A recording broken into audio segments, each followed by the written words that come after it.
How did you find the law revision sessions that we host, which they include as well some of the updates on the law?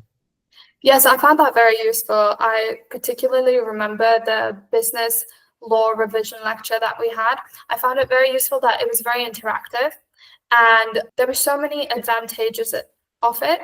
You can practice how to quickly think on the spot on application, then the way you approach the information and how you're supposed to pick out the relevant facts. You go through it in detail, and that's really useful from an exam technique standpoint.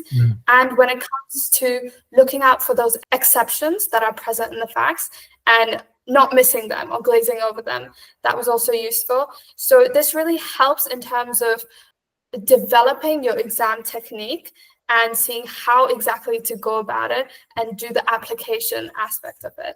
So I personally found that very useful. We do try in those lectures usually to create quite challenging questions that we can work through together.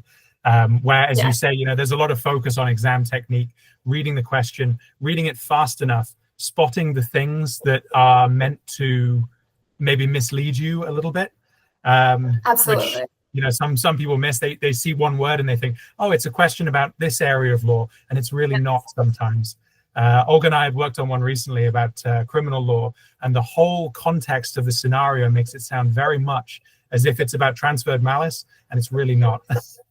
Yeah, there are these points of confusion, I think, and it's very fair that SRA tries to test on something where we can potentially make a mistake. That's the thing.